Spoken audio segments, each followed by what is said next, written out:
It's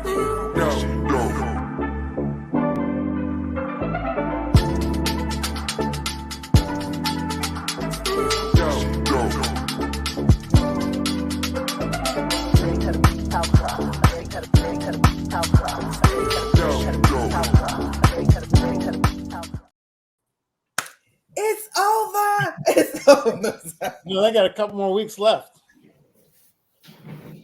What are you talking about? Which one? Married at First Sight. No, they got the Michael and Chloe story. Oh, true. That's right.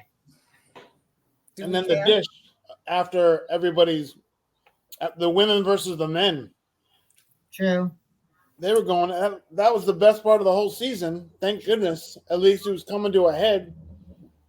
And people are sticking up for themselves. People are talking. Let's get into it. Wait a minute. Before we get into it, before we get into it, last week was a fluke. So this week, I have to properly give props. Miss Vanessa is Miranda Priestley and London's, what is it, West End? West End, yes. West End, London of The Devil Wears Prada. That's right. So talk about a girl, give us all the deeds and let us know what's going on because we will be there in December. Fantastic. Jerry Mitchell is the director and it's an all British cast. I am the only American leading it, and we're going to be at the Dominion Theater, which is in the West End, and we open in October 24th in London. We're doing our out of town in Plymouth, which is a small seaside town, the southwest part of England. So we'll be there for the summer, and we run I'll be in it for about 9 months we'll see. But it's very exciting. Elton John is doing the music, and it's a phenomenal cast, and the script is very, very close to the movie. So those who love the original movie, well, literally doing most of the dialogue from the movie, which is great. Kate Westerly. Kate is our writer. She wrote the book, and Greg Barnes is doing the fabulous costumes. So it's going to be epic and a feast for the eyes, and the music's going to be amazing. Fabulous. So if you're in the London area between the months of what, Vanessa? October and May for now, and we'll see how big of a hit it is. We'll see how long they want me to stay. Perfect. Mm-hmm. Listen, get your asses to London town. Oh, go ahead, Shahida. No, it says if you can even read it, the Wilhelmina to play Miranda. Yes. Coinciding with Gaga's 85th. Cannot wait. I'm there. We are there. But listen, if you are there between the months of October and May of 2020, October of this year, 2024, and May of 2025 in London, get your asses to the West End and buy your tickets and go see Vanessa in The Devil Wears Prada. I will be there. Shahida will be there. Chris will be there. And thank you. And I should say that's all. But we've got a whole show to do because Miranda says that's all after everything. So let's get into it. I've been showing your presser and the whole with hitting the elevator button. Everybody is like, Vanessa. She's gonna kill it. Vanessa is that bitch. We're playing Miranda, and I'm just like, yes, right. Okay. So, girl, who you and the people that set that presser up. Yeah. The guy's name is Lee Campion. He did a fantastic job. Fabulous. Yeah. So I did a 2-week workshop with the whole new cast, and we kind of went through the script and got all the vocal orientations together. And after I finished doing that was in January. We did 1 day of press to kind of launch Miranda, and he did a fantastic job. Fabulous. Well, we can't wait to see you in December. And anybody get your tickets and fly your asses to London and go see our girl, because it's going to be epic. I'm excited. Well, let's get into it. Mm-hmm. It's over. Yes. Thank you, Shahida. Yeah, it's decision day across the board. It's decision day across the board. And I'm going to start this. Let me start this. Can we talk about a hot topic? I don't know if it's really a hot topic, but Mike Tyson. You got a hot topic, because my Mike hot Tyson topic was Vanessa. What? Mike Tyson's fighting Jake Paul. Please. That's not. You know that internet kid? I saw that. Yes, I saw that. Oh, I don't know him. He's an internet kid? You know, the one who's been fighting all those fights. He makes $20 million, $25 million a fight, $50 million a fight. He was a YouTube guy, and him and his brother Jake and Aaron Paul. Okay. Anyway, just fighting Mike Tyson. It's gonna be how old is Mike Tyson? 57. This kid's 23, something like that. Anyway. Okay, let me just say this. Since you brought it up, Chris, let me just say this. I don't understand what it is with you men, with your big dick energy, because Mike Tyson, why is Mike Tyson having to fight Jake Paul? I don't understand.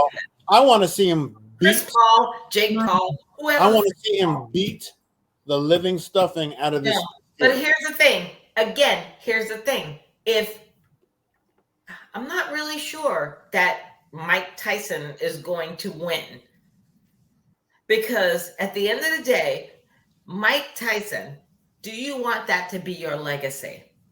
Your ego is compounding this right now. You need to know the history.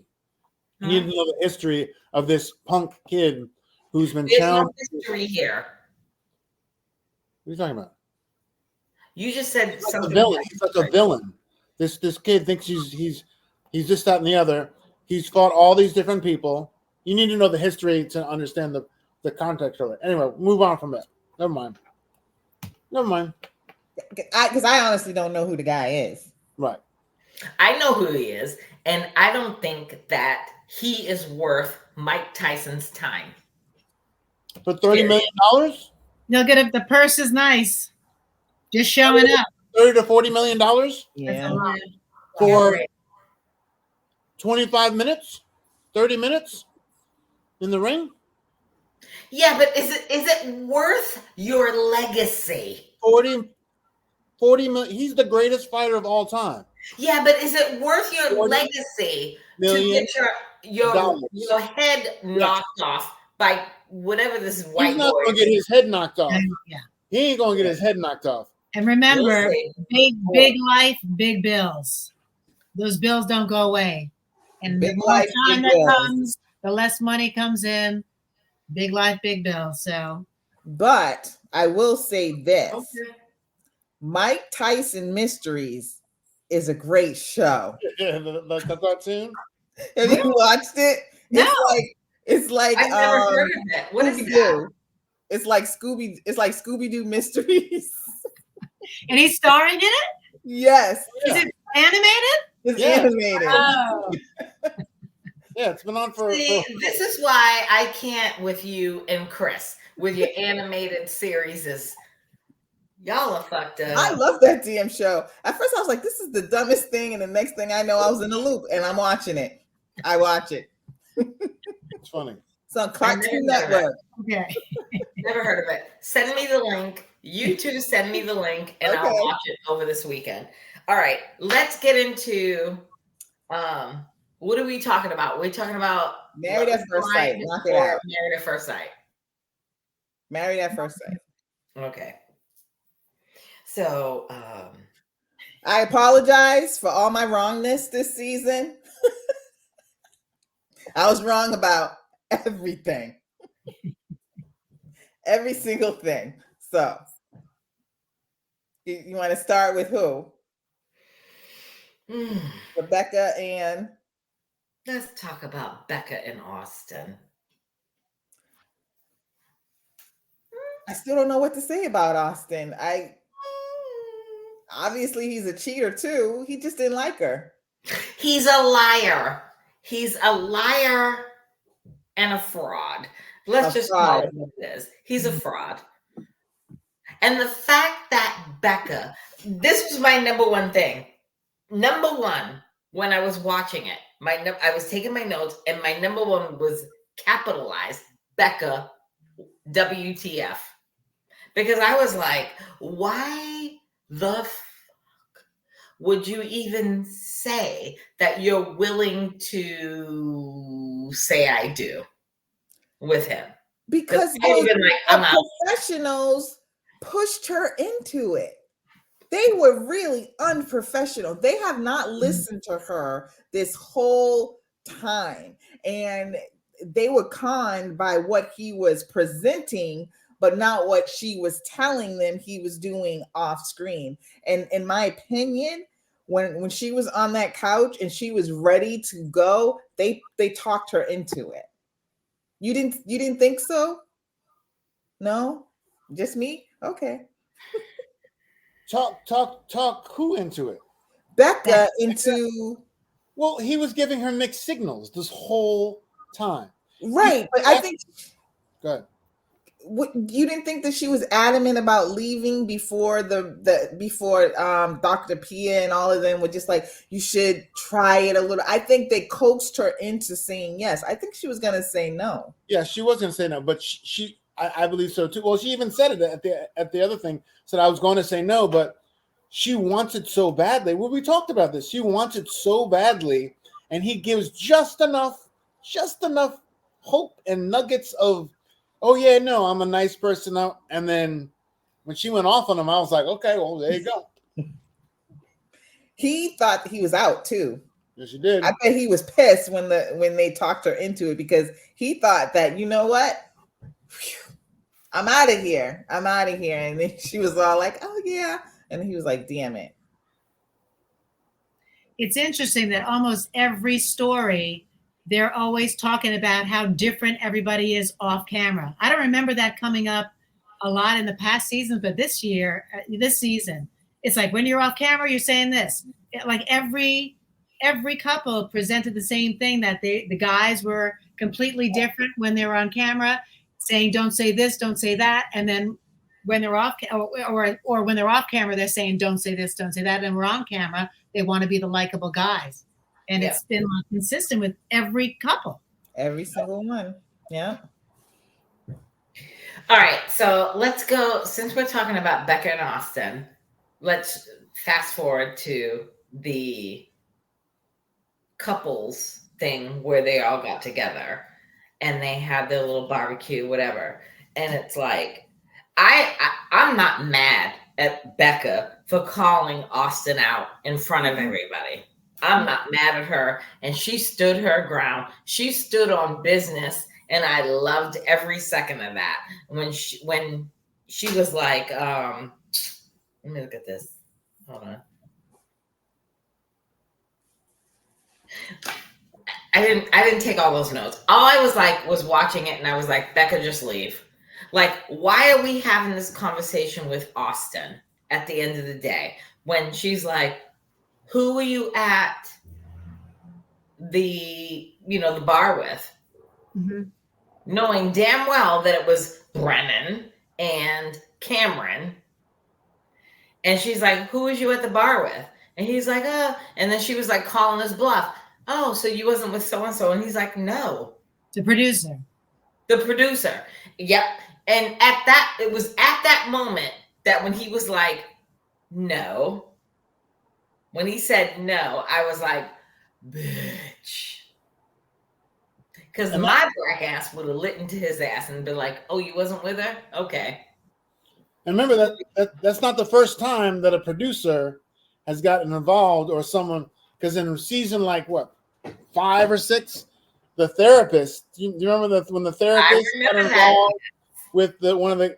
You know that one? They ended up getting married, didn't they? They got married. They got yeah. This couple, she was awful to this guy, and the female therapist was like, you know, you should listen to him. Like, I don't know why you're so angry and blah blah blah.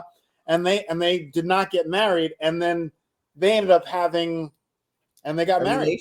And after it, And then she was really horrible. She was horrible. Happily married at this point. Mm-hmm. But the thing too with the producer, really, Becca needed to have brought that up. She said this has been a point of contention for us for a while now. You should have brought that up on the couch. So I understand that I feel like she was trying to protect his reputation because he kept telling her, you're putting things out and making me look bad. So she's like, okay, I'm not going to make him look bad by bringing this up to the professionals, but she should have brought that up to the professionals, and maybe they would not have pushed her in the direction of working it out with him because he was obviously flirting with this woman. Mm-hmm. Which was so disrespectful to her because again, he's playing her, telling her all the things that she wants to hear, but not living them, in reality. And then so she thinks that she has like a little bit of a chance, but then you're flirting with this woman. I'm so glad this is over. It was horrible. Horrible. But it's not really over because we still have to deal with Michael and Chloe. It's not looking great. I mean, she looks like she's like ready to get down, and he's more distant. I thought he was going to be the eager one, and she was going to be kind of cold. Yes. He's turned on and ready to jump in the way it looks, and he looks a little distant. So I don't know if that's going to work out. Like, what is that all about? What is that? Like, you say you're attracted to, if I'm attracted to somebody, day one, we're married, day one. Yeah, but at the end of the day, I was like, watching the after effect of when they all got together, right? And it was like Brennan, Emily, Becca and Austin, everybody. And then here comes Michael and Chloe. And I was like, why? Go back. This was me. When they walked out, I was like, go back to your apartment. Just go back to your apartment. Because they had to endure all of that bullshit. They were both like this and the whole thing going, damn, what the hell? No, it wasn't the both of them. It was Chloe. Like Michael was just sitting there like, But I'm looking at Chloe. I focused hard on Chloe and was like, oh, Chloe. Oh, poor Chloe. Poor. And Chloe is like sitting there like, ooh, okay. Oh, what? Oh, snap. I felt bad for Chloe. Can we talk about the real villains? Who's the real villains? Claire. Boom. Don't you think the women were really abrasive this season? They were not likable. They whined, broke into tears a lot. Tears. I think Becca would have been fine. She wouldn't have been all the drama if Austin liked her. I think Claire was awful. Emily was awful. Mean Girls. I like the black girl. What's her name? Lauren. Even though she's trying to get. Did you see the preview? But they're trying to get together. No. More than friends. Oh, Chris, I saw that and I was disgusted. Yeah, would you like to be more than friends? And she's like that. I was like, oh. Yeah, she was like, do you want to be more than friends? And Orion was like, I would like that. And I was sitting there. This was me. Wait, where's my phone? With my remote. I was like, I don't want to play this. Yeah, no, I didn't see the but preview. again, I'm trying to give Lauren some grace because she lives in Denver, and we already know that ain't no black people in Denver. They the white guy that likes you. They okay. Do we really? They the white guy that likes you. No. Don't date somebody just because they are a person of color and then they don't even like or respect you. How about Cameron speaking up for himself? Glad to see it. I was like, oh, bringing up the F-bombs too. Let me fucking say something. You were never a type. Wait. Your type. I wasn't out. He went off on her. She deserved it because you know what came out? She's a liar. Right. Absolutely. She's a liar and she's a troublemaker. And the thing is that she never wanted anybody to be happy. For a therapist, ma'am, you are a therapist. The worst kind of therapist. She's jealous. She's, very mean-spirited. And when she kept saying she felt like they were silenced, like the women were silenced, he was like, bitch, you ain't been silenced not one time. Nobody has ever tried to silence you. Absolutely. But I liked him stepping up. I did too. I'm still about, I don't know his whole life story, but he needed to call her out. And there's probably a whole lot more he could have said about her, which I would have loved to have heard. Please tell us.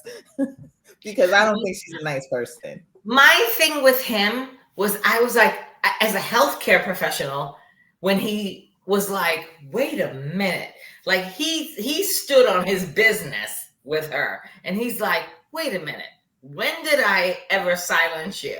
When he said it, and I was watching, I was like, Cameron, listen, don't worry about your.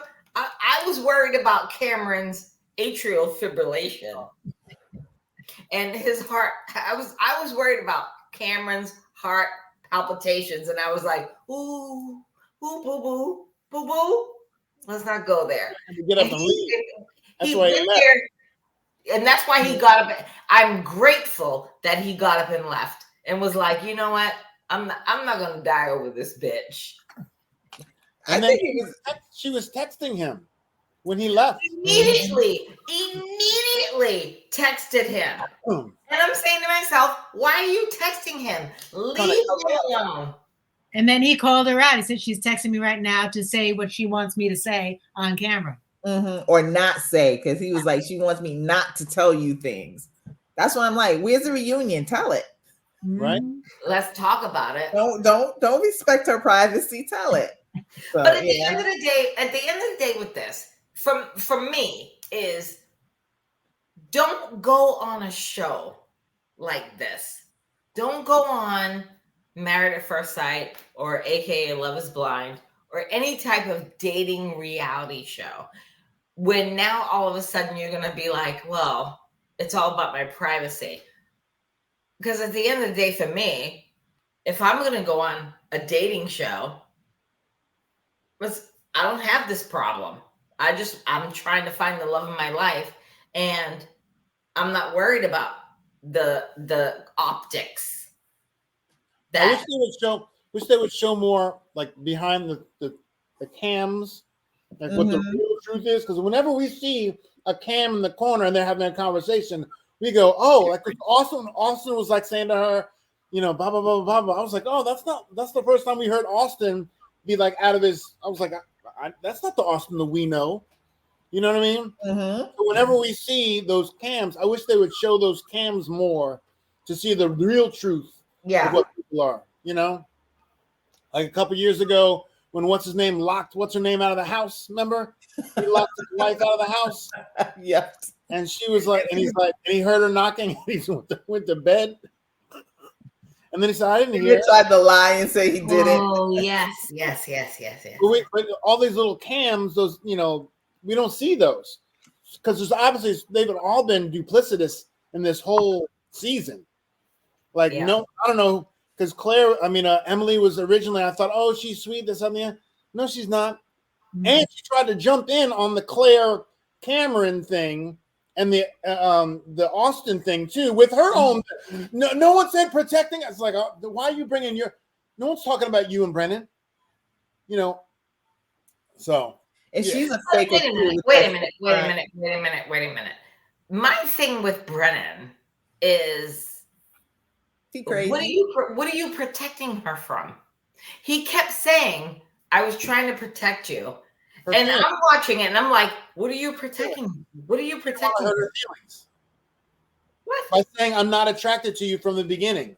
I don't want to be with you. I'm not attracted to you. I don't like you. That if he had said that from the beginning, then we would have been like, oh, then it'd been done. But he was like, I'm trying to, let's be friends. Let's be this, that, and the other. He needed to say, it's not happening. I don't want to be with you. I don't like you. But his actions were saying that same thing. So, yeah. Listen. That was it. That was it that made it to the couch, right? Just two couples? Yeah. I know. So there was another, just like, there's nothing to say. Nothing more to say. No. All the same stuff. There's no surprises. Right. No. Except for the Austin thing, which wasn't really a surprise, but yeah, no. Yeah. Let's go to Love is Blind, and I'm gonna start this. Can I just make another apology? Yeah. I was wrong about this show, everything too. Sorry for bringing you into my shit, Vanessa. But yeah, we were wrong. Tanya was right. I was giving Clay the benefit of the doubt. I was like, no, it's real. And I texted you as soon I woke up at 2 a.m. I happened to be like, I don't know. I turned it on and I was like, did you see it? Because she was absolutely right. 100. I said that he wasn't ready to. You did. Oh, you no. did, Don't you steal my shine. Don't you steal my shine. He did say that he wasn't ready, but he thought that he was going to say yes. Yes. And you said I thought that he was ready and was going to say yes. I thought that he was going to. Okay, go ahead, Tanya. You said you wanted to start. You go ahead, because I got something to say about this guy. Go ahead. All I got to say about, we're going to start with Clay and AD. Mm-hmm. AD, who is the Risa Tisa of Love is Blind. That's all I wanted to say. How you get that? AD is the Risa Tisa of Love is Blind because she was wanting to be in that life. She wanted to be accepted by Clay. She wanted that life. He didn't lie. What? Yeah. Her Risa Tisa thing is all about him lying. A pathological crazy liar. Yeah, but Risa Tisa was all about wanting to be that woman in that man's life. She was willing. Lie about everything. Clay did not lie about anything. It wasn't about the lying. He lied about him being ready. Listen to me. AD was willing to go to the ends of the earth for Clay. When she said on the podcast, on the Love is Blind, I will jump off a cliff for that man. Did we not watch all this? I will jump off. And she said it to her mother. I will jump off a cliff for that man because I know he will be down there to catch me. She's in love. Yeah, she thought that. Yeah, we all thought that he would. I didn't think that. When she said that, I was like, boo boo. No, he ain't gonna catch you. He ain't gonna catch you. And then when it got to the wedding, let's just go there. When it got to the wedding and the pastor, whoever married them, was like, you have to pay attention to the optics and the facial expressions and what hits them. When the pastor said, what did he say? He's like, when you make these vows, it's forever. And Clay's face was like, But he knew before he got there that he was not going to marry her. Why he didn't? The only redeeming thing I will say about this whole season is this: thank goodness this man at least really, Chris, saved her from all that humiliation. Why bring AD off, knowing she wants to be with you, knowing all this stuff? Was so happy. Why would you bring that woman to that much pain? That woman was crushed. And that's what I was going to say, is that's what he's a villain for me now, because I really did. And then also too, back to what you said last week, Tanya, and I think a couple people have said it, the whole leaning so hard in on his father and that relationship. It was like, when he got to the end, and I was like, yeah, I think you was using that as a crutch, that you don't even really probably believe it as much, but you probably use it to get women to feel like some level of sympathy for you. It's a mind game. So I didn't really feel like that is a legitimate reason. But anyway, back to the addendum real quick. Can we talk about the parents though? Can we talk about the little conversation they had? That didn't help. Listen to me. Miss Mama, Clay's mother, that was epic. When Clay's mother went in on Clay's daddy, put it out there. She put it out there. And I was sitting there like, go ahead, Mama. That was your moment. She had her moment. And she deserved it. But she went on to get married to someone else and have a good life. So you had an example of so him leaning far on well, my father did this. I get it. I do get it. But I feel like he just uses it as a tool to get women to feel sorry for him, sympathy for him, and to also to play a mind game on them. Like, okay, if I do cheat, this is why. I have this trauma, and this is why. People use the word trauma way too much in these situations. And I thought that he was going to do better, because it was like, and I took the advice that he was going to do the work and start therapy. But you know what? He could have been doing that all along. No. He was just talking. No. He showed her from the beginning. He showed her and all of us who he was, period. He sat there when they were in the pods, when him and AD first got together. And he was like, I just need to know what you look like. But I don't see that as a bad thing. No, it is a bad thing, because you go on Love. The show is Love is Blind. You can't go on Love is Blind and then say, I need to know what you look like. What do you look like? Jimmy did it. What? And I think a lot more do it than we know. I did it. But at the end of the day, here we are. This is the show, Love is Blind. Do not go on a show like that. Right. If that's what's all that you're about. Stay your ass at home and let it go. Oh my God, Chris, I can't. I'm looking at you, and all I see is Jimmy looking at me like, come on, baby. Come on, baby. I love you too. No, terrible. I don't look like Megan fucking Fox. Yeah, well, back to Clay. So he saw how happy she was. And like she said, when she got up there and she was just like, don't do this. You could have gave her a hint. And I don't feel like he gave her a big enough hint that, he was going to say no. She was self-assured. She knew that this was going to happen. And I think, why are you shaking your head? Because she's stupid. She is not. No. This is why I call AD the Risa Tisa of Love is Blind, because AD wanted to be accepted at every cost, to be in this relationship with. She wanted to be in a loving relationship. She thought she was in one. No. Mm-mm. She just wanted to be accepted and be in a relationship, period. She wanted to get married. She wanted to be with someone. Her whole thing was, I'm meeting all these men and they're not ready, and I want someone who's going to be ready for me.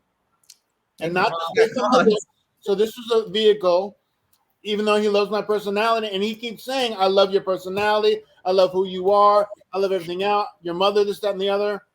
She was in love. She was in love with kept giving her red flags on red flags on red flags. He gave her the first red flag. That doesn't mean she's not going to be in love with him. That doesn't mean she's not going to be in love with him.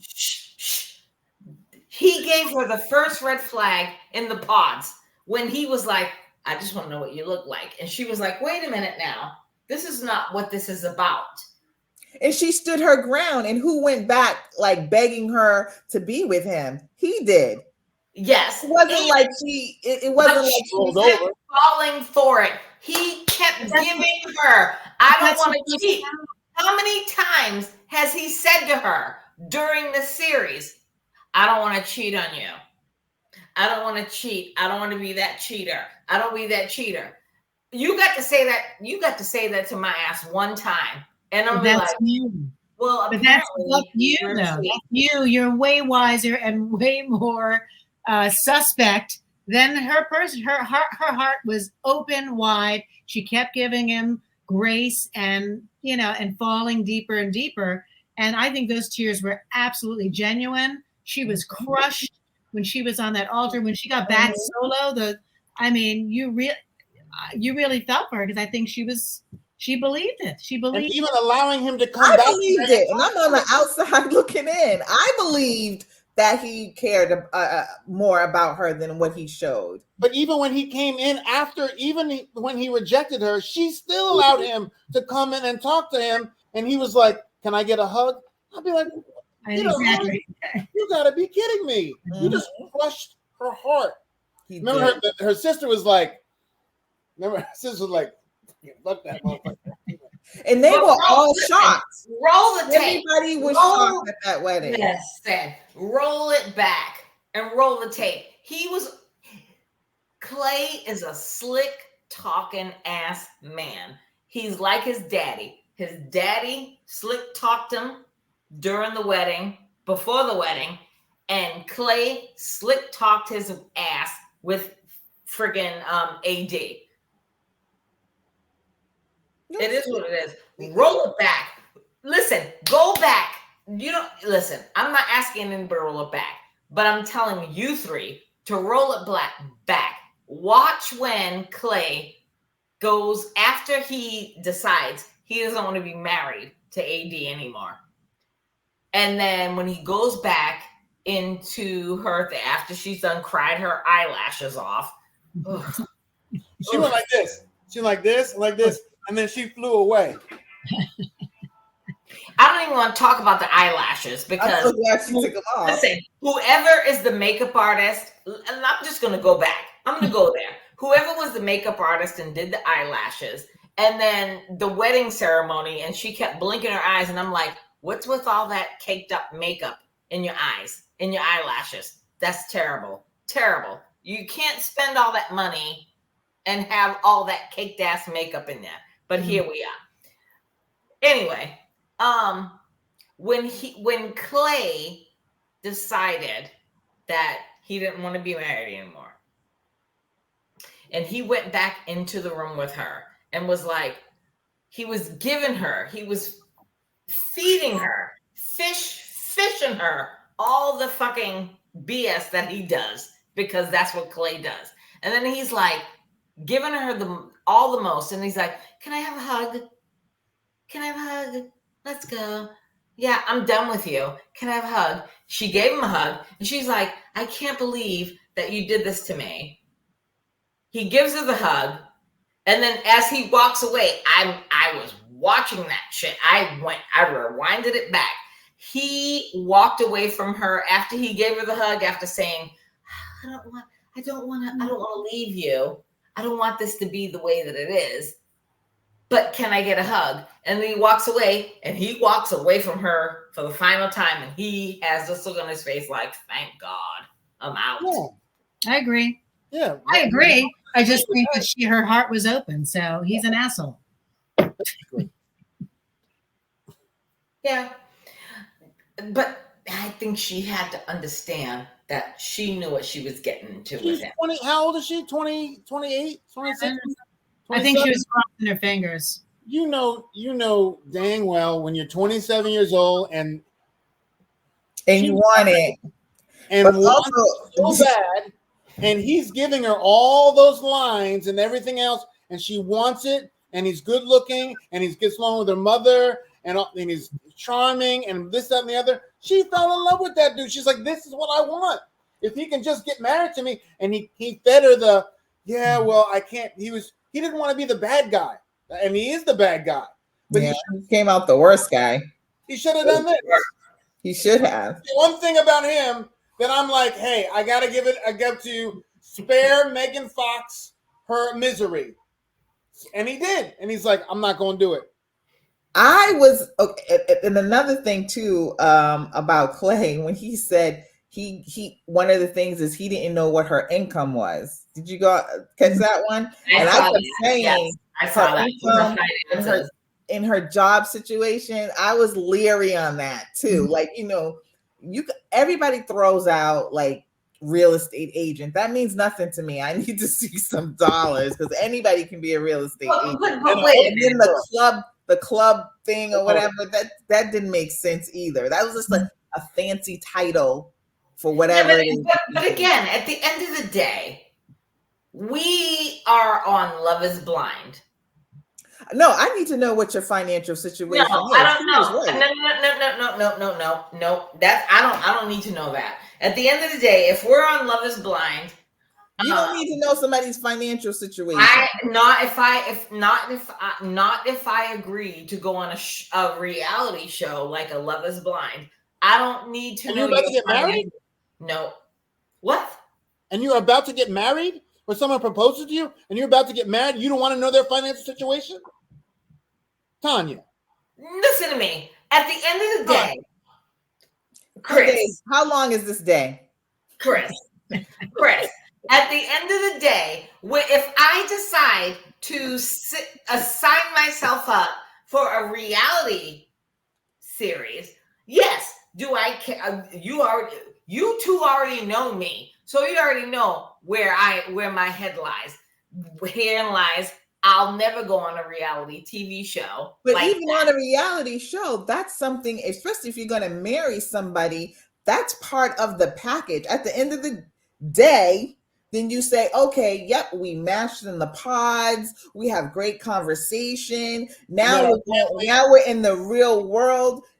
We need to know X, Y, and Z. I need to know if you want kids. I need to know how much you make. I need to know who your parents and your family are. That's all. And that's all the kind of stuff that they go through. They go through this, but she never came with anything concrete.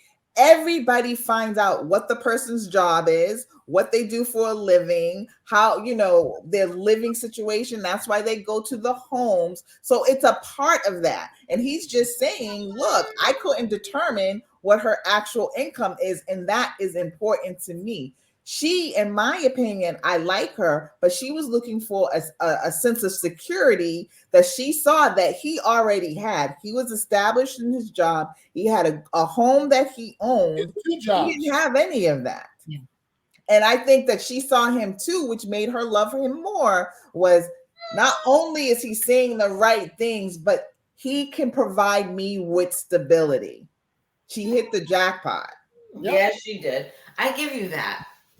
But at the end of the day, you already know me. So for me, I'm not again, I would not go on a show like that because you know how I am. I'm not willingly going to give you all of my pertinence. But I can tell you one thing: if you did give it all, you'd want to know how much money they'd make, and that you had your house and your career, and someone said, "Oh yeah, I'm a real estate person." You'd be like, exactly. You'd be like, "Real estate? What? You got a real estate in your ass?" Let me see. Listen, but at the end of the day, I could do that, but I'm not going to really go in because I at the end of the day, there's no investment here. You're not moving in. If you get married, anyway. I'm not getting married. Here's the difference between me and. We're talking about a reality show, not the reality show of Tanya. So we're critiquing this reality show, not your show. It's my show. At the end of the day, we're talking about my show. That's the name. I've been married the name once. Of the show. I am never getting married again. I ain't doing that shit twice. Are you fucking high? No. That's the name of the show. Is Here We Are. Nope. That's the show, Chris. And you need to produce the hashtag. At the end of the day. Here we are. Nope. And here I will be sitting here right here. Here we are. Nope. And I'll be like. All right. So who's the next one? Because it was a simple season ending. You know, this is the shortest wedding episode that we've ever had. It's usually been like 2-parters. This is the first when Jimmy sat her down and when it got to the end, I'm like, is there part 2? Because I legit did not think that he was really ending it. And I'm like, oh shit, I had to go all the way back to the beginning and be like, he really ended it. That was gangster. Woo! I was like, Jimmy. He said, how do you feel? She poured out her heart. He's like, well, boom. That was crazy. Not doing it. At least he spared her. He set her up too. At least he spared her. He did. But he set her up too. Clay, it was the ultimate setup. And Clay... But I'm saying Jimmy did as well, because he went to the reception thing and then he said to her, so I'm not understanding how you're feeling about this wedding. How are you feeling? And then she went, we worked through things and blah, blah, blah, blah. And but we still always come together. So I'm like really confident. And he was like, nope. He's like, it's not for me. It's not for me. You bring me here to a park and this is all fake. And she, of course, had a meltdown. Her meltdowns are classic. And then she went running off. Listen, what was most disturbing to me is the fact that he put her ass on that. I don't do roller coasters. I don't do all of that. I do. But I'm like, he brought you there. He shut the whole park down. And then that was Married at First Sight. Roller coaster, and you were like, woo, doing all this. Then you get to the food point where you're having the discussion, and now it's not happening.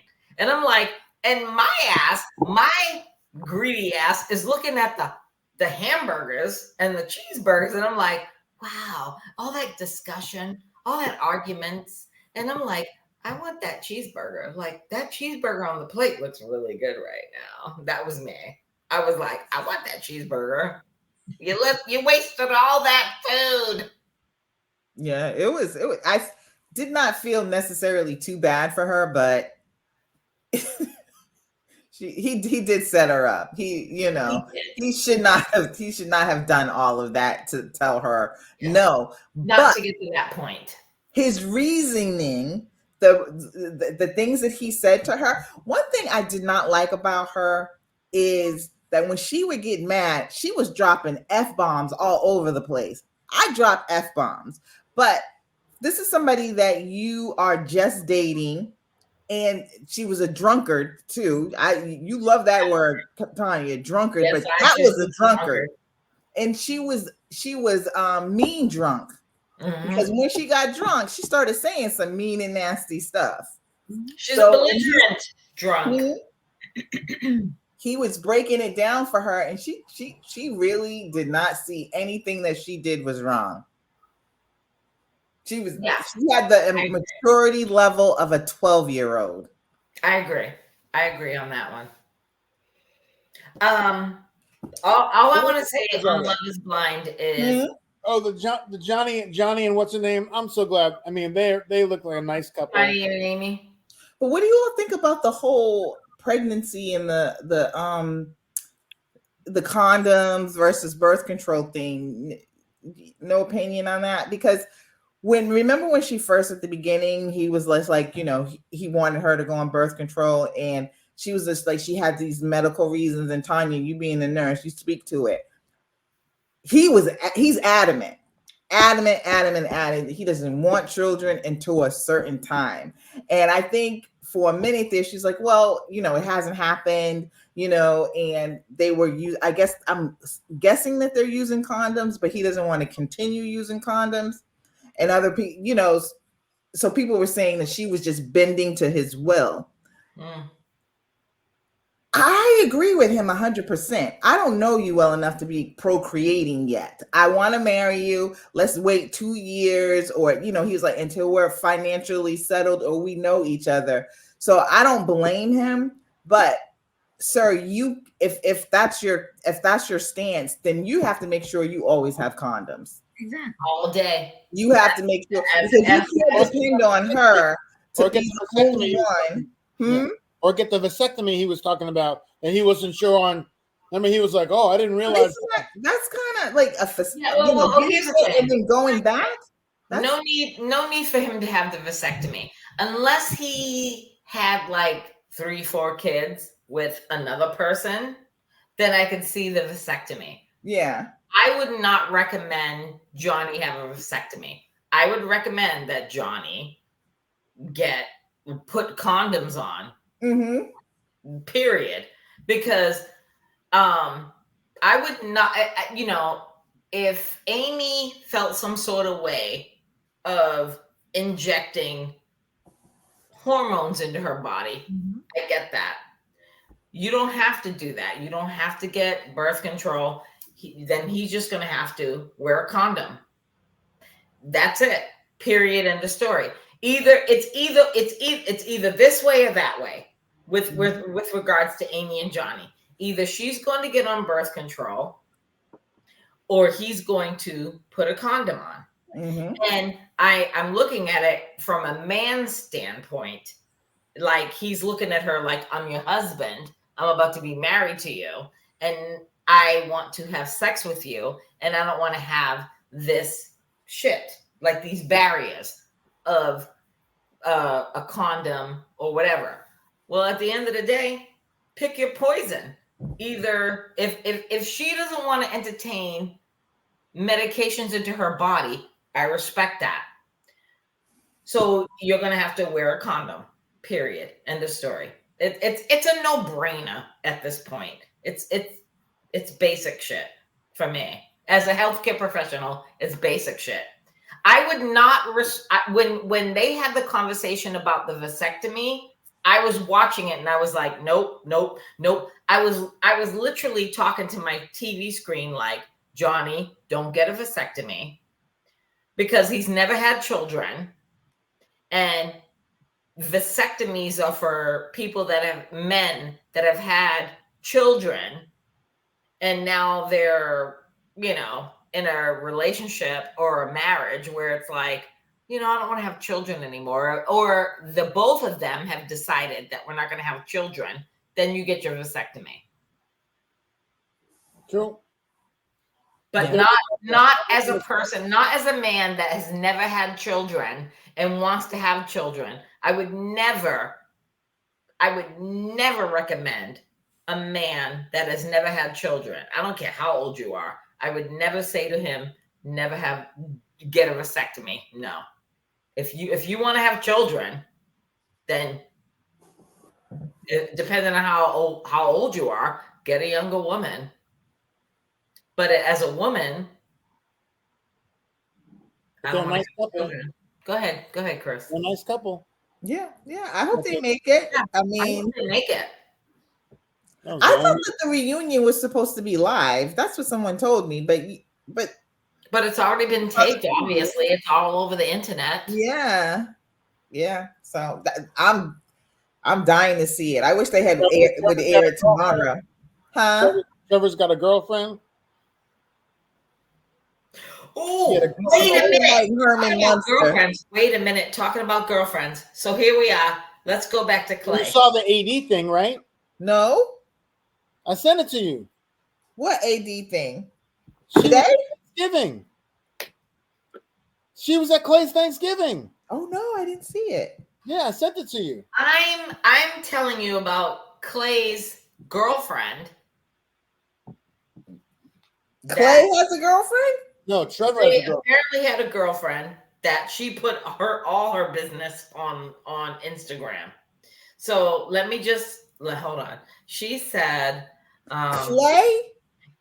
Wait, let me read it. She's like, Clay is a liar. He has hella hoes before the show and after. Wasted 3 years of my life.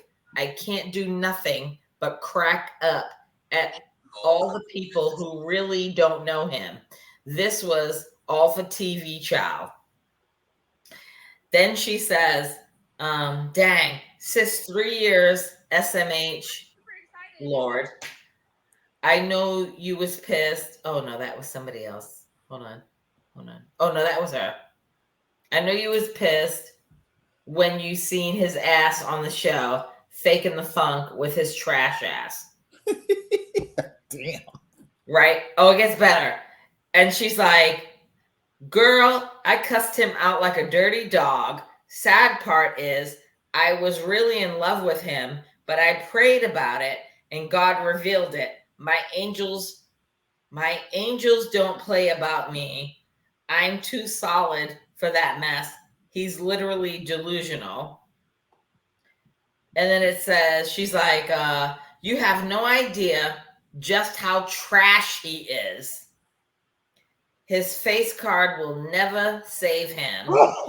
He's so mean and bitter to women. It's insane.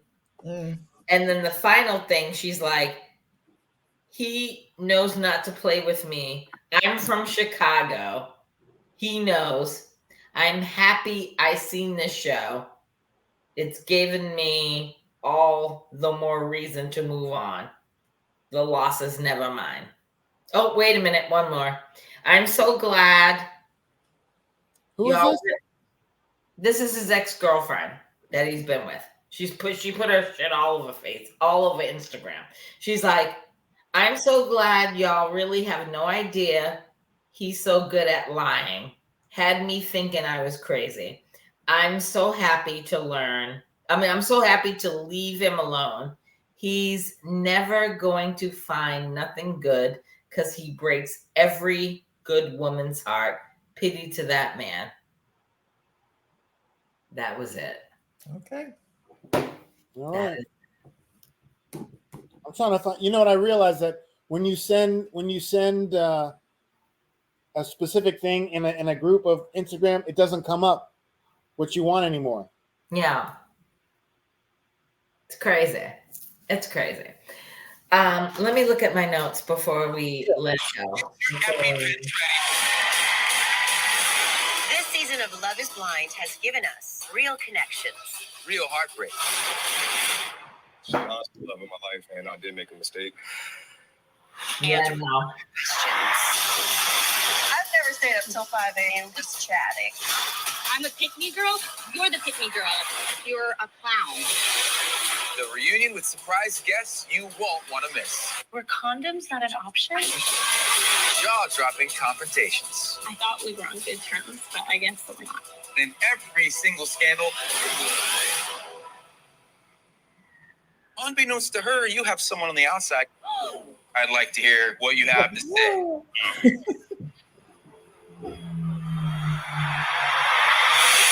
Watch together March 13th at 9 p.m. Eastern, 6 Pacific. All right. I'm mad that we have to wait. Is it?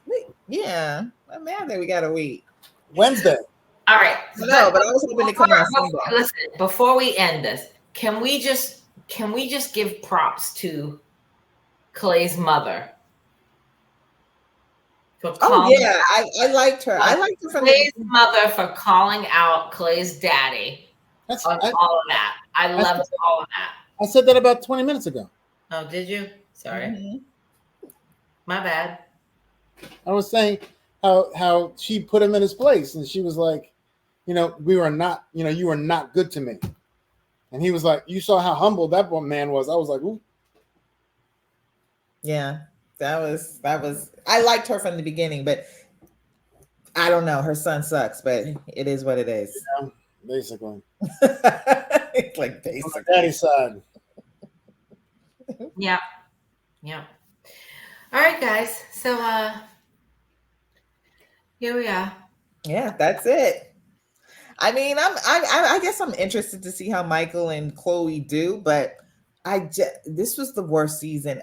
Hey, who sent the thing about the Married at First Sight is supposed to be in Austin and it's supposed to be 55 and up? I did.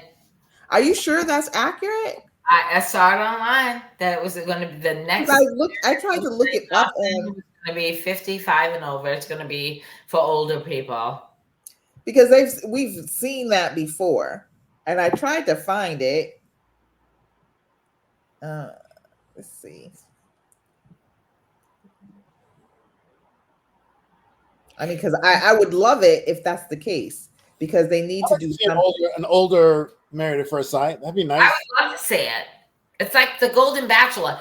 Every friggin' reality show, dating show, needs to take a fucking step out of the Golden Bachelor, because the Golden Bachelor made a whole lot of money, and everybody was watching that. So, I think it's time.